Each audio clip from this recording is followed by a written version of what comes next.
Hello everyone. Good morning, सुप्रभात, सत श्री अकाल, आदाब, नमस्कार, जय हिंद, वंदे मातरम। दोस्तों, आज हम जनवरी में दूसरे पार्ट में इसके करंट अफेयर्स के कुछ क्वेश्चंस के साथ आपके सामने उपस्थित हैं। आइए वीडियो शुरू करते हैं।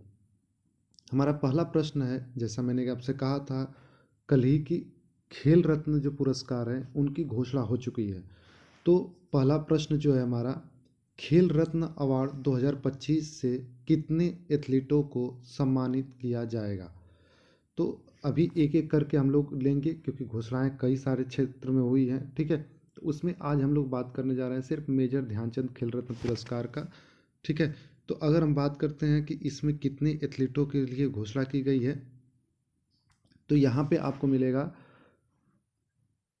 क्या ऐसा है कि 2 एथलीटों को बता दिया जा रहा है, 3 को दिया जा रहा है, 4 को दिया जा रहा है, या फिर 5 को दिया जा रहा है? तो आपको याद क्या रखना है कि इसमें कुल मिला के अभी 4 एथलीट जो हैं उनके लिए ये घोषणा की गई है। ध्यान रखिएगा, इस बार क्रिकेट का कोई भी ऐसा खिलाड़ी नहीं है जिसको जो है मेजर ध्यानचंद खेल रत्न पुरस्कार से सम्मानित किया जा रहा है। वो चारों एथलीट कौन कौन से हैं?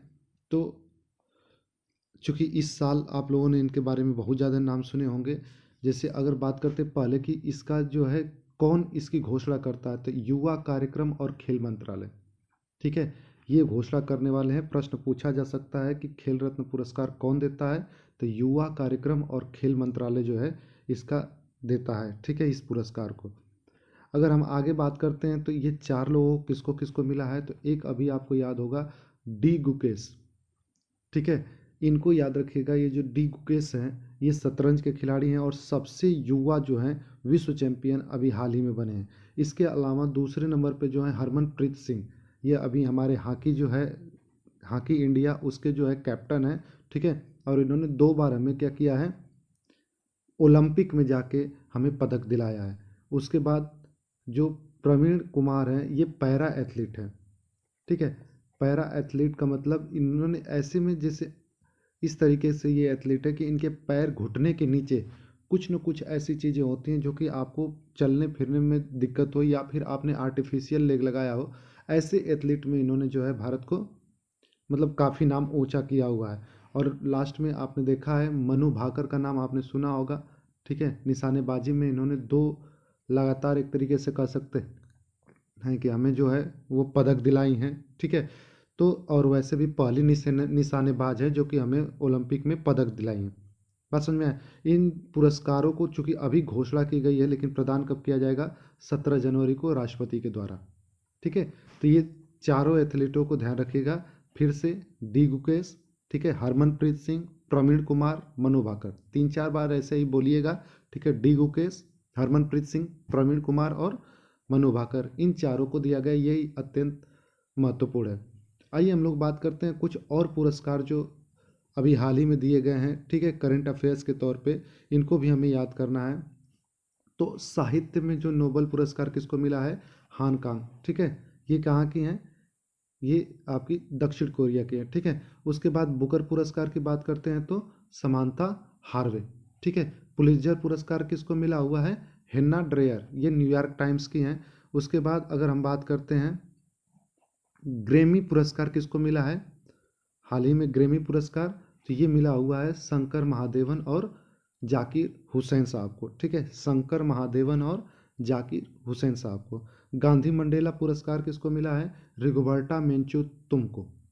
ठीक है, गांधी मंडेला पुरस्कार रिगोबर्टा मेंचू तुम। और अगर हम बात करते हैं फिल्म फेयर में, तो यहाँ पे जो है सबसे लोकप्रिय फिल्म का किसको मिला हुआ है? तो ये पुरस्कार पूरा है। ठीक है, इसको पुस्तक मत समझिएगा लो, ये पुरस्कार है।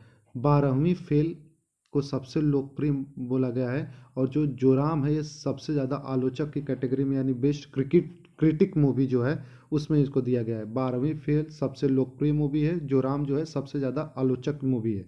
ये दोनों को यहाँ पे पुरस्कार दिया गया है। ठीक है, आइए हम लोग अगले प्रश्न की तरफ चलते हैं।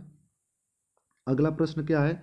भारत के पहले ग्लास सी ब्रिज का अनावरण किस राज्य में हुआ है? हालांकि भारत में देखिए प्रश्न कई तरीके से बनते हैं। पहला ग्लास ब्रिज पूछा जाएगा तो वो हमारे यूपी में है।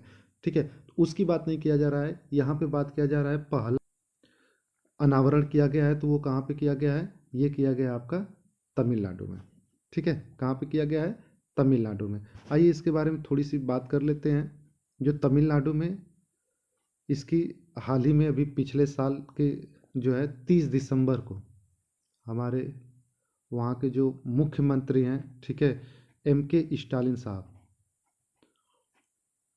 इन्होंने जो है इस ब्रिज की जो है एक तरीके से उद्घाटन किया है। ठीक है, यह ब्रिज जो है वो क्या है, विवेकानंद रॉक मेमोरियल और कन्याकुमारी में। ठीक है, 133 फीट की ऊंची जो प्रतिमा थी तिरुवल्लर की, उसको क्या किया जाएगा, जोड़ेगा। ठीक है, ये भी बात ध्यान रखेगा, कभी कभी पूछ देगा तिरुवल्लुवर जो प्रतिमा है वो कहाँ पे है, तो तमिलनाडु को याद रखेगा, कन्याकुमारी में है, 133 फीट ऊंची प्रतिमा है। इसको विवेकानंद रॉक मेमोरियल जो वहाँ पे है, इन दोनों को जोड़ने के लिए ये ग्लास ब्रिज बनाया गया है। ठीक है, इसके अलावा अगर हम बात करें कुछ जीएस के पार्ट की, तो इसमें क्या है, सबसे लंबा जो केबल ब्रिज है वो कौन सा है, सुदर्शन सेतु, जिसका हाल ही में अभी 2024 में उद्घाटन किया गया है। इसकी लंबाई कितनी है, 2320 मीटर। और सबसे ऊंची सुरंग कौन सी है, सेला सुरंग अरुणाचल प्रदेश की, जहाँ पे क्या है, ये 3000 मीटर ऊंची है। ध्यान रखिएगा, इसकी लंबाई नहीं है 3000 मीटर है, इसकी ऊंचाई है। ठीक ना। अगला प्रश्न अगर हम लोग देखा जाए तो वर्ल्ड ब्लिट्स ब्लिट्स शतरंज चैंपियनशिप का आयोजन कहाँ किया गया है। ठीक है, वर्ल्ड ब्लिट्स शतरंज चैंपियनशिप का आयोजन कहाँ किया गया है, तो इसका आयोजन अभी हाल ही में जो है वो न्यूयॉर्क में हुआ था। ठीक है, कहाँ पे हुआ था, न्यूयॉर्क में हुआ था। अगर इसके बारे में हम लोग कुछ चर्चा कर लेते हैं तो इसको मैक्सन कार्लसन और इयान नेपोन नेपोनियाचिच ने जो है इसको किया है। ठीक है, नाम थोड़ा सा टेढ़ा है तो एक बार याद रख लीजिएगा। ठीक है, मैक्सन कार्लसन ये तो काफ़ी फेमस है, इयान नेपोनियाचिच इन्होंने जो है इसका, एक्चुअली में ये दोनों लोग जब खेले तो इनका जो हुआ मैच ड्रा हुआ था, लगातार 3 ड्रा खेला गया, इसलिए इनको जो है निर्णय ले लिया गया कि इनको जो होगा साझा तौर पे इनको विजेता घोषित किया गया है। ठीक है, अगर हम इसी तरीके से खेल के कुछ और पुरस्कारों की बात करते हैं तो इसमें क्या है, फीफा का सर्वश्रेष्ठ खिलाड़ी का पुरस्कार किसको मिला है, पुरुष में लियोनेल मेसी को, और महिलाओं में जो है एताना बोना माटी का। ठीक है, ओलंपिक ऑर्डर के लिए किसको किया गया है, इमैनुअल मैक्रॉन को। बैलन डी और पुरस्कार क्या है, रॉड्री जो है वो पुरुष, और महिलाओं में जो है वो एताना बोना माटी को मिला हुआ है। ठीक है, आइए आगे देखिए, लॉरियस विश्व खेल पुरस्कार किसको मिला है, तो लॉरियस विश्व खेल पुरस्कार जो मिला है वो नोवाक जोकोविच को मिला है और एताना बोनामाटी को मिला है। ठीक है, भारत में सर्वश्रेष्ठ खिलाड़ी का पुरस्कार किसको दिया गया है, तो ये दिया गया है नीरज चोपड़ा और शीतल देवी को। ठीक है, भारत में सर्वश्रेष्ठ खिलाड़ी का पुरस्कार किसको मिला है, नीरज चोपड़ा और शीतल देवी को। ठीक है, यहाँ पे आइए बात करते हैं, हाल ही में किस संगठन ने साहिबी, जिसको साबी भी बोला जाता है, नदी के प्रवाह को सफलतापूर्वक खोजा है। ठीक है, हाल ही में एक नदी का प्रवाह ढूंढा गया है। ठीक है, उस नदी का नाम क्या बताया जा रहा है, साहिबी नदी। इसको कुछ लोग जो है लोकल तौर पे साबी नदी का भी जिक्र करते हैं। इसका एक प्रवाह तंत्र खोजा गया है, एक तरीके से प्रवाह कैसे करती है उसके बारे में बात किया गया। पूरा तंत्र ये नहीं है, एक नदी थी, पहले के समय में हुआ करती थी। ठीक है, जिसका अभी हाल ही में एक तरीके से प्रवाह का खोजा गया है। इसको किसने ढूंढा है, तो अब यहाँ से देखिए ऐसे क्वेश्चन में कन्फ्यूजन होगा कि भारतीय जो पुरातत्व सर्वेक्षण वाला है उसने ढूंढा, क्योंकि अभी हाल ही में राजस्थान में आपने जैसलमेर में देखा था जिस तरीके से वो स्रोत आया था वहाँ से पानी का, उसकी वजह से पुरातत्व सर्वेक्षण वहाँ पे काम कर रहा है।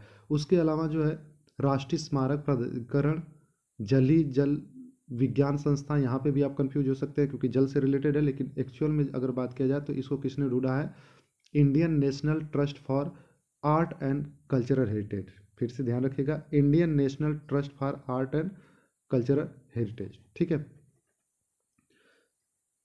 अगर बात कर लिया जाए इस नदी के बारे में थोड़ा बहुत, तो ये नदी नॉर्मली अगर बात करते हो तो क्या है, इसका जो है इसका साहिबी नदी या फिर साबी नदी की बात कर रहे हैं, इस ये जो है वो राजस्थान से शुरू होती है।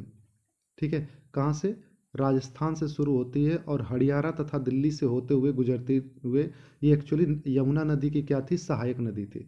ठीक है, ये क्या थी, यमुना नदी की सहायक नदी हुआ करती थी पहले के समय में। लेकिन प्रदूषण और अतिक्रमण, जैसे आप देखते हैं कहीं नदी या नाला होते तो लोग जो होते उसके पास पास जाते जाते अपना घर वगैरह चाहे जो भी चीज़ें होती इस तरीके से अतिक्रमण करते हुए अंत में ये जो हुई नदी पूरी तरीके से ख़त्म हो गई। ठीक है, तो इसका ख़त्म होने का कारण क्या बताया जा रहा है, प्रदूषण और अतिक्रमण, जिसकी वजह से इसका प्रवाह कम हुआ और ये छोटे छोटे जो हुए नालों में बढ़ती चली गई। और फिर बाद में इसका जो हुआ, एक तरीके से कह लीजिए कि बहुत कम, जब बारिश बहुत ज़्यादा होती है तो उस समय हल्का फुल्का इसका अस्तित्व तो सामने देखने को मिलता है। ठीक है,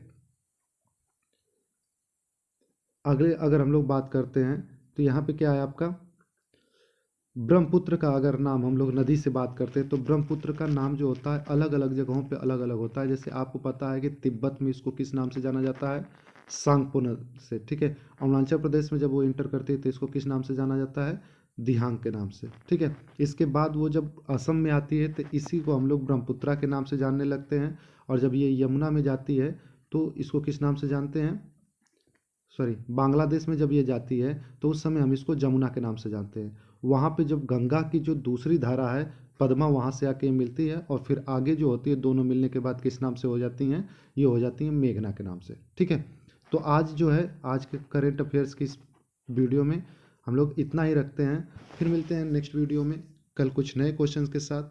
ठीक है, तब तक के लिए हंसते रहिए, मुस्कुराते रहिए, पढ़ाई लिखाई करते रहिएगा। Bye bye.